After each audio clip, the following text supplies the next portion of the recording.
اللهم صل على محمد وعلى آل محمد كما صليت على إبراهيم وعلى آل إبراهيم إنك حميد مجيد.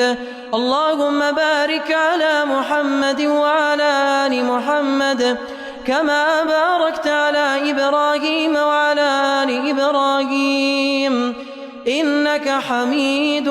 مجيد. بسم الله الرحمن الرحيم. असांजी तव्हांजी मज़लूम आवाम ऐं गयूर आवाम अस्सलाम वालेकुम। दोस्तो अॼु तव्हां जेको हिते गॾु थिया आहियो इलेक्शन जे सिलसिले में गॾु थिया आहियो तती थधी का कान्हे वेल वेहण जी मता थिए ऊंधाए पेर न लही पीरीअ जो। दोस्तो हे पालारी ताज वजूद में आयो इन्हनि जे मथे ज़ुल्म थियो उन जे करे वजूद में आयो। हमेशह असांजे कोस्तान ते हर बिरादरी जे मथां ज़ुल्म थींदो अचे पियो पर उन्हनि जी थोराई या उन्हनि जी कमज़ोरी जे करे उहे वीचारा मज़ामत नथा करे सघनि ऐं ख़ामोश ज़ुल्म सहंदा रहनि था। पर अल्लाह साईं पालारीन खे उहा विल ॾिनी आहे, अल्लाह साईं पालारीन खे उहा ताक़त ॾिनी आहे जिन जे मथां ज़ुल्म थियो त उन्हनि उन ज़ुल्म खे बर्दाश्त न कयो बल्कि उन ज़ुल्म जे ख़िलाफ़ उथी खड़ा थिया। अल्हम्दुलिल्लाह उन्हनि जो खड़ो थियण ऐं असांजी सॼी अवाम उन्हनि जो साथी बणिजी पई बल्कि पूरे कोस्तान जी हर बिरादरी उहा जेका मज़लूम बिरादरी आहे उनखे ही पालारी ताज जो इंशाअल्लाह सहारो मिलंदो। इन पालारी ताज जे प्लेटफॉर्म तां तमाम मज़लूम जेके भी मज़लूम क़ौमूं आहिनि जेके ॾाढे जबर जे ख़िलाफ़ कुछ ॻाल्हाए न सघिया आहिनि इंशाअल्लाह उहे हिन प्लेटफॉर्म तां इन ज़ुल्म जे ख़िलाफ़ उथी खड़ा थींदा ऐं इन जो ख़ात्मो बि कराईंदा। दोस्तो तव्हांखे ॿुधाईंदो हलां असांजा मुखालिफ़ हमेशह मुखालफ़त ई कंदा आहिनि ऐं ख़ौफ़ ई ॾींदा आहिनि ऐं धमकियूं ई ॾींदा आहिनि। इहो ई चवंदा आहिनि घुमाए घुमाए हणंदासीं फेराए फेराए हणंदासीं पर अफ़सोस सां चवणो थो पवे कॾहिं बि उन्हनि जे तक़रीर में हिननि ग़रीब माण्हुनि जे लाइ को बि प्रोग्राम शामिल न हूंदो आहे सवाइ धमकियुनि जे। पर आऊं उन्हनि खे अर्ज़ु करणु थो चाहियां महिरबानी करे तव्हां पंहिंजी पॉलिसी चेंज कयो। हाणे अवाम सुजाग थी चुकी आहे। मज़लूम ज़रूरु आहिनि पर जॾहिं मज़लूम खड़ा थींदा त इहे जेके वॾियूं दीवारूं थो ॾिसण में अचनि उहे दीवारूं के रुक जूं न आहिनि पर इहे दीवारूं रेत जूं आहिनि। सिर्फ़ु उन्हनि खे थेलो करे ॾिसो त केतिरो थो मज़ो अचे कीअं थी ठहियल थिए। दोस्तो असांखे उन्हनि जो मुक़ाबिलो करणो आहे जेके 50 साल खां असांजे मथां क़ाबिज़ आहिनि। उन्हनि जेके असांजे मथां क़ाबिज़ आहिनि इंशाअल्लाह असांजियूं कोशिशूं असांजियूं गॾु थियण इन्हनि जी ज़ंजीरनि खे ज़रूरु तोड़ींदियूं पर आसानी सां न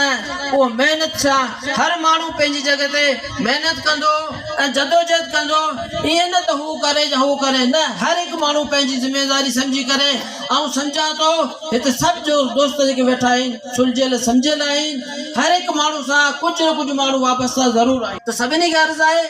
त असां मुक़ाबले लाइ निकिता आहियूं इंशाअल्लाह असां इन कोस्तान में तब्दीली आणींदासीं ऐं तब्दीली अची चुकी आहे छो जो करे केरु कंहिंजो नालो न वठी सघंदो हो अॼु अल्हम्दुलिल्लाह उहो पंहिंजे हक़नि जी ॻाल्हि करे थो पंहिंजे मथां जेको ज़ुल्म थियो आहे उन्हनि खे बि दास्तान बयानु करे थो। त असां सभु इंशाअल्लाह गॾिजी करे इन जबर इन ॾाढ जो मुक़ाबिलो कंदासीं। जेके 40 सालनि खां असांजे हक़ गज़ब कया विया आहिनि असां उन्हनि जो बि हिसाबु वठंदासीं ऐं जेको असांजे मथां ज़ुल्म कया विया आहिनि असां इंशाअल्लाह उन्हनि जो बि हिसाबु वठंदासीं ज़रूरु हिसाबु वठंदासीं। पर ईअं न सभिनी खे हथ बुलंद करे खड़ो थियणो पवंदो ऐं पंहिंजो ॾाढ ॾेखारणो पवंदो। असां सभु जेके असां मज़लूम आहियूं पर असां उन्हनि सभिनी खां वॾा ताक़तवर आहियूं छो जो असांजे मथे न को करप्शन जो केस आहे न को असां ते को अहिड़ो फाइल असांजे लाइ रखियलु आहे जो असां मुखालफ़त में खड़ा थींदासीं उहो असांजे लाइ फाइल खुलंदो पाकिस्तान जी सियासत में बल्कि दुनिया जी सियासत में हमेशह इहो थींदो रहियो आहे त मथां वारो हेठे वारे खे ब्लैकमेल करण जे लाइ करे उन खां कुझु ग़लति कम कराईंदो आहे जीअं असांजा हितां जा पुराणा यूसी नाज़िम जेके 30 साल खां या 40 साल खां चूंडजंदा अचनि था पर अफ़सोस आहे कि उहो असांजे अवाम जे लाइ को कमु न कंदा आहिनि उनजो रीज़न इहो आहे उनजो सबबु इहो आहे त उन्हनि खां जेके बि ग़लति कम कराया विया जेके करप्शन कराया विया शयूं उन्हनि जूं आहिनि माल के खाधा हाणे अगरि उहो मुखालफ़त कनि था त उन्हनि जा फाइल खुलनि था असां सभु उन्हनि खे ॾियो ॾियूं था त उहे असांजा कम नथा कनि पर उहे वीचारा मजबूर आहिनि हाणे उहे जेके मजबूर आहिनि उन्हनि खे छॾियो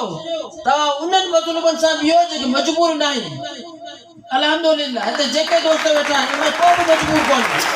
ग़रीब ज़रूरु आहिनि हिकु टाइम खाई या ॿ टाइम खाई पर मजबूर न आहिनि इन्हनि जो को बि अहिड़ो गंदो फाइल न आहे जो उन्हनि जे लाइ खोलियो वञे इन्हनि खे सिर्फ़ु धमकियूं ॾिनियूं वञनि थियूं तव्हां इंशाअल्लाह धमकियूं क्रॉस कंदो पोइ तव्हांखे लालचूं मिलंदियूं पर जेके तव्हां लालचूं क्रॉस कयूं त पोइ तव्हांखे पंहिंजा हक़ मिलंदा तव्हां सभिनी खे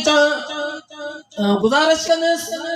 धमकियुनि जो दौर तक़रीबन ख़तम थी चुको आहे हाणे लालचनि जो दौर बि शुरू थियण वारो आहे ऐं तव्हां इंशाअल्लाह इन लालचनि खे बि ठुकाए करे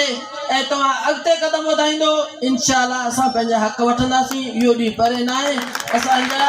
क़यादत असां सां गॾु आहे इंशाअल्लाह असां मजलूम सभु गॾिजी करे पंहिंजो हक़ वठंदासीं।